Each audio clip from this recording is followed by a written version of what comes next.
আসসালামু আলাইকুম।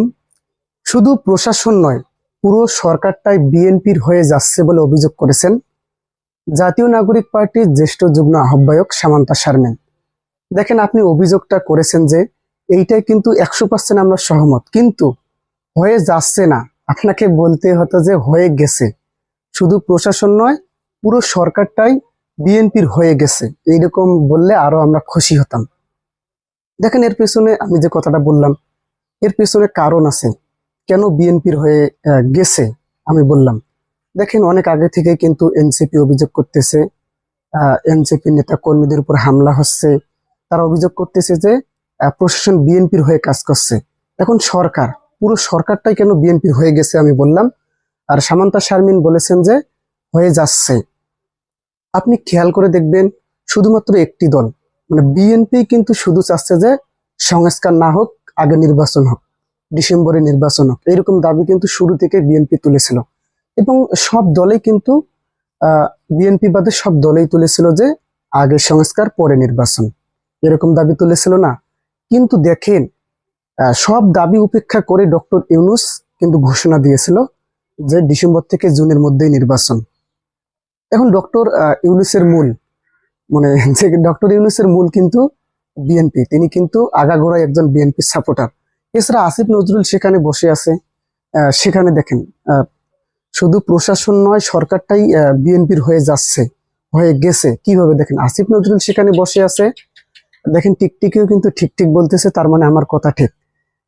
আসিফ নজরুল সেখানে বসে আছে। এক প্রকার আসিফ নজরুলকে চাপ দিয়ে সাংবাদিক ইলিয়াস ভারতের র এজেন্ট ঘোষণা করে তারেক রহমান এবং খালেদা জিয়াকে সমস্ত মামলা থেকে খালাস করে দিল। কিন্তু আপনি যদি লক্ষ্য করে দেখেন, আহ জামাতের যে নিবন্ধন এবং এটিএম আজহারুল ইসলাম আছে, ওনারা এখনো ওনাদের বিষয়ে কোনো এখনো নিষ্পত্তি এখনো হয়নি। কিন্তু এবার যেহেতু জামাত বিএনপিকে ফাঁদে ফেলেছে, লন্ডনে খালেদা জিয়া ও তারেক রহমানের সঙ্গে জামাতের আমির বৈঠক করার পরে রমজানে আগে নির্বাচন চাইলেন। তারপরে বিশ্লেষণ করে দেখা গেল যে জামাত আসলে নিবন্ধন এবং এটিএম আজহারুল ইসলামকে মুক্তির জন্যই কিন্তু এই ফাঁদটা পেতেছে বিএনপির জন্য। কেন দেখেন, বিএনপির জন্য কিভাবে ফাঁদটা পাতলো দেখেন। এর পরেই যখন, তার পরের দিনে যখন জামাতের আমির বলেন, জামাতের সেক্রেটারি জেনারেল এটিএ, ওনারা যখন বক্তব্যগুলো দিতেছেন, নির্বাচন চাওয়ার আগেই কিন্তু বলতেছে সংস্কার। তার মানে সংস্কার কথাটা তারা মুখ থেকে এখনো সরাননি।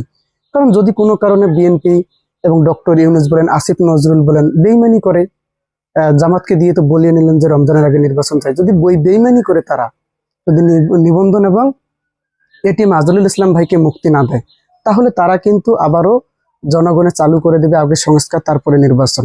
এই বিকল্প ব্যবস্থাটা কিন্তু জামাত করে রেখেছে বিএনপিকে এক প্রকার নাস্তানাবুদ করার জন্যই। কিন্তু এই কৌশলটা, এই মাস্টার প্ল্যানটা নিয়ে কিন্তু বাংলাদেশ জামাত ইসলামী এই মাঠে নেমেছেন। দেখেন, একবার যদি নিবন্ধনটা পেয়ে যায়, ইনশাল্লাহ আপনারা কোনো চিন্তা করবেন না, জামাত আবারও দাবি তুলবে যে আগে সংস্কার পরে নির্বাচন, এটা অবশ্যই।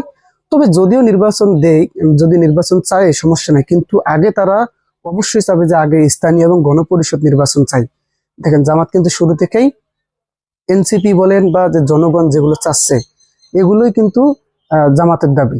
এখন প্রশাসনে দেখেন, প্রশাসনে আপনি যদি লক্ষ্য করেন, সব জায়গায় দেখেন বিএনপি যত নেতা কর্মী আছে, দলের হাইকমান্ড থেকে শুরু করে দলের তৃণমূল পর্যন্ত যত নেতা কর্মী আছে, সবাই কিন্তু সব মামলা থেকে দেখেন জামিন পরে কিন্তু খালাস হয়ে যাচ্ছে। বিভিন্ন দাগি দাগি অপরাধীরা কিন্তু খালাস হয়ে যাচ্ছে।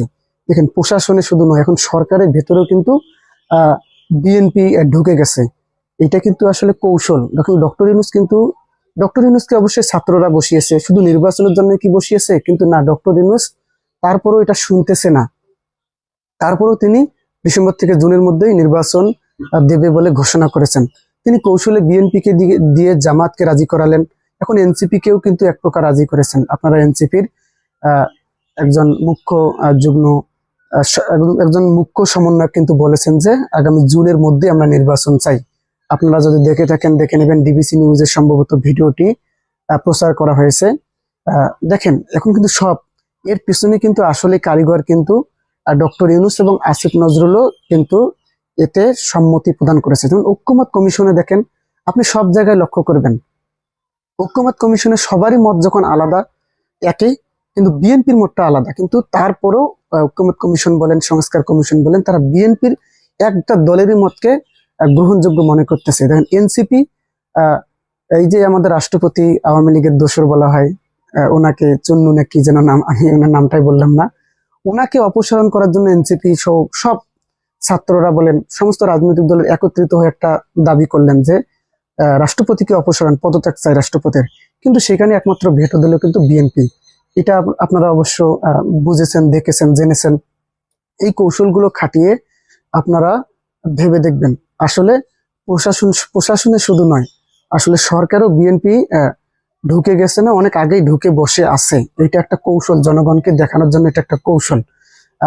ডক্টর ইউনূস তো আর শুধু বিএনপির কথায় নির্বাচন দিতে পারে না, ডিসেম্বরে নির্বাচন ঘোষণা করতে পারে না। ওই জন্য মানুষকে দেখানোর জন্য তার কৌশলে বলতেছে ডিসেম্বর থেকে জুনে নির্বাচন। এত বাধার পরেও 100 জনে 90 জন ডক্টর ইউনূসকে ক্ষমতায় চায় 5 বছর। সেখানে কি অন্য কোনো সরকার বা আপনি হলে তো 10 বছরের আগে ক্ষমতায় ছাড়তেন না, তাই না? এটা একটা প্রশ্ন, কিন্তু আপনারা ভেবে দেখবেন। আর এটা, এ বিষয়ে আপনাদের আসলে মন্তব্যটা কি মনে হয় অবশ্যই কমেন্ট করে জানাবেন। ধন্যবাদ। আসসালামু আলাইকুম।